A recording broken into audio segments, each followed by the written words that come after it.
السلام عليكم، مرحبا بكم في فيديو جديد من قناة وصفة إسماعيل. نتمنىكم تكونوا بخير وعلى خير.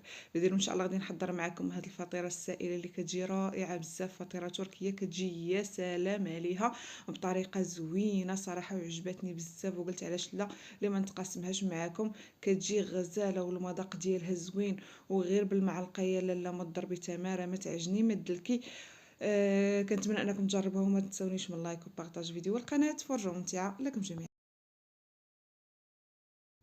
على بركة الله. هنايا غادي ناخذ اناء غادي نوضع فيه تقريبا معلقه ديال الخميره ديال الخبز. تيبقى على حسب الجو، الا كان دافي نقصو، كان الجو بارد زيدوا الكميه. غادي نضيف هنايا ملعقه من السكر، اللي ما تيبغيش السكر ممكن انكم تعوضوه بملعقه من العسل. وغادي نضيف عليها الماء دافي. طبعا كميه الماء تتبقى على حسب القياس اللي بغيتو فيه الفطيره قداش. صافي غادي نخلط هاد الخميره حتى تخلط مع الماء والسكر، ونخليها جانبا حتى تتفاعل باش تسرع ليا عمليه التخمير. من بعد ما تفاعلت الخميره غادي نضيف ليها هنايا الزيت. بالنسبه لزيت الزيتون ضفت تقريبا قياس 3 ديال المعالق كبار. انا كنفضل زيت الزيتون، كيعطي واحد المذاق لذيذ وهشاشه العجين. الا مكانش توفر ضيفوا الزبده. غادي نضيف هنايا غادي نخلط خليط ما بين دقيق ابيض ودقيق القمح الصلب. طبعا ممكن تعوضوهم بالدقيق الكامل، تيبقى الاختيار ليكم. صافي كنبقى نضيف الدقيق شويه بشويه ونلم في العجين. انا هنايا راه نسيت الخميره ما ضفتها حتى عفوا الملح ما ضفتها حتى الاخير، لكن ضيفوا في هذه المرحله الملح. ما عرفتش اش بغا نقول الخميره، المهم الملحه نسيتها ما ضفتها حتى الاخر. كنبقى نضيف الدقيق بالتدريج ونخلط غير بالمعلقه، ومن الاحسن الا كانت ملعقه ديال الخشب كتساعدكم.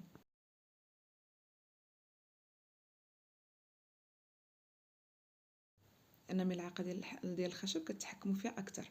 القوام ديال الخليط خاصو يكون بهذا الشكل هذا هو القوام اللي خاصكم توصلوا ليه. هنا غادي نضيف الملح لانني نسيتها، ضفتها حتى الاخر. صافي وغادي ندخلها مزيان في هذيك العجين.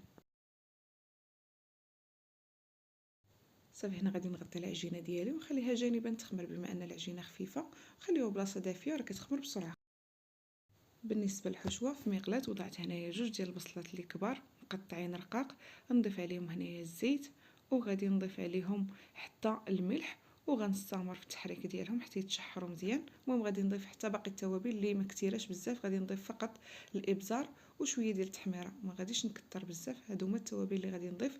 ممكن تضيفوا اي نوع بغيتو، الا كان عندكم توابل ديال الشاورما راه كيجيو غزالين بزاف. وبالنسبه للاضافات الاخرى غادي نضيف هنا الثومه. بالنسبه لهاد الثومه هادي راه ديجا مشاركه معكم. كندوزها في الهاشوار وكنرقدها في زيت الزيتون. كنديرها في بواطه وتنغطي عليها ونخليها في الثلاجه الوقت اللي كنبغيها تنخدم بها. كيف نفس الطريقه كنديرها حتى القزبر والمعدنوس، وبعد المرات كنخلطهم بجوج. صافي هنا من بعد ما تشحرات ليا مزيان هذيك البصيله، ضفت عليها هنا كميه من الكفته. كميه كتبقى اللي متوفر عندكم ضيفوه. ممكن ايضا ديروا الكفته ديال الدجاج حتى هي كتجي زوينه. صافي غادي نشحرها مزيان مع ديك البصيله، وغادي نضيف لها في الاخير شويه ديال المعدنوس وشويه ديال الزيتون. صافي وغادي نحركهم. صافي في هذه المرحله كنطفي البوطه، غير كندير واحد التحريكه خفيفه ونزولها نخليها جانبا حتى تبرد.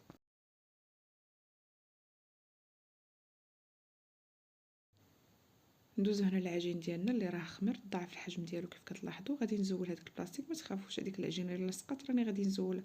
راه غير طفيت الكاميرا وانا نعصر ديك الميكا هذيك البلاستيكه ما تخافوش، حيت بعض الناس تيبقى فيهم داكشي اللي كيبقى لاصق هكاك في ديك البلاستيكه اولا. المهم هنا خديت الطاوه وضعت فيها ورق الفرن. دهنت واحد الكميه ديال الزيت لان العجينه كيف لاحظتوا راه كتلصق بزاف في اليد لانها مرخوفه بزاف وما غاديش نقدر نتحكم فيها. داكشي علاش وضعت هنايا ورق الفرن ودرت عليه الزيت. اولا ممكن ما ديروش هذاك الورق، غير انا متوفر عندي خدمت به. ممكن غير دهنوا الطاوه نيشان بالزيت تكون كميه معقوله. وغادي نخوي العجينه ديالي. صافي هنا حتى اليد ديالي غادي ندهنها بالزيت وكنبدا تنسرحها. العجينه راه مرخوفه بزاف، راه كتمشي غير بوحدها لانها عجينه تقريبا راه خفيفه بزاف. القوام ديالها ما واصلش للعجينه ديال السفنج. كتعرفوا العجينه ديال السفنج كتكون مرخوفه بزاف، هذه خف منها.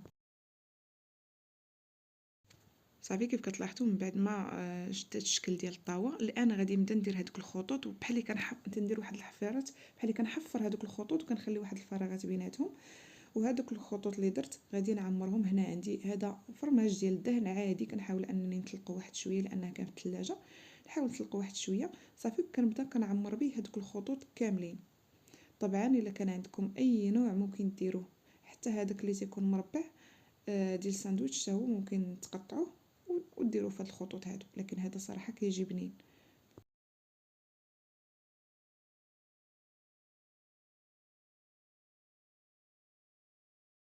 تنحاول نقادو بالمعلقه باش كيجي داخل داخل. صافي هنايا غادي ناخذ ديك الحشوه ديالي وغادي نبدا نعمر فوق من هذوك الجبن، عفوا فوق هذاك الفرماج.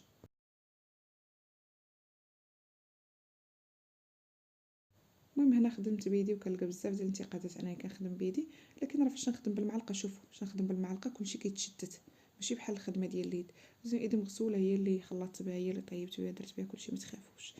صافي هنايا هادوك الفراغات اللي بقاو غادي ندير لهم. هنا عندي فرماج ديال اولا جبن الموتزاريلا هو اللي متوفر عندي، غادي نديرو في هادوك الفراغات. غادي ندير واحد الكميه مهمه لان هاد الفطيره كتجي غنيه بزاف وكتجي عامره مزيان. صافي هنايا غادي نعمر مزيان. في هاد الاثناء راني شعلت الفرن على درجه حراره 200. انا درت درجه حراره 200 سخون في الاول مزيان، النار من الفوق ومن التحت، وخدمت المروحه وضعتها في الوسط. الناس اللي عندهم فرن ديال الغاز عادي غديروها الفوق العافيه تحت منها حتى تبان لكم طابت وبدات تتحمر من الجناب، وشعلوا ليها من الفوق يذوب هذاك الفرماج ويتحمر، وخرجوها بالصحه والراحه. راها كتجي غزاله غزاله بزاف.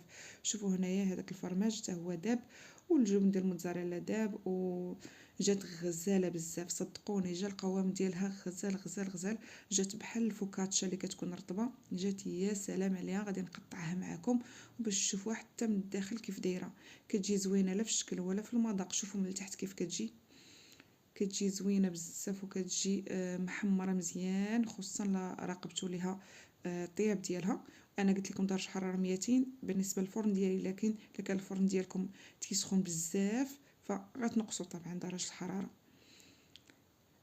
صافي هنايا غادي نقطعها معاكم. انا راه طيبتها كيف ما كنطيب الخبز. شوفوا هنا كيف تتجي يا سلام، واحد الريحه غزاله بزاف، وكتجي لذيذه. هذاك الفرماج من بعد ما داب وتحمر، انا كيعجبني هكا محمر، لكن نتوما كتبغيوش الفرماج ديالكم يتحمر خليوه غير يذوب فقط. شوفوا هنا كيف كتجي من الداخل، كتجي مهويه وكتجي غزاله وكتجي لذيذه بزاف. كنتمنى انكم تجربوها. وطبعا الا بغيتو كميه اقل، انا راه عطاتني فطيره ما شاء الله كبيره لان الطاوه كبيره، بغيتو كميه اقل فكتنقصوا الكميه ديال العجين، ولا بغيتو تقسموها على جوج تيبقى ديك الساعه الاختيار ديالكم. هنا تنبغي نقول لكم ما تنساونيش من لايك وبارطاج الفيديو والقناه، وجربوا الوصفه. كنتمنى تنال اعجابكم. خليتكم على خير، نتلاقاو فيديو جديد مع وصفه جديده. مع السلامه.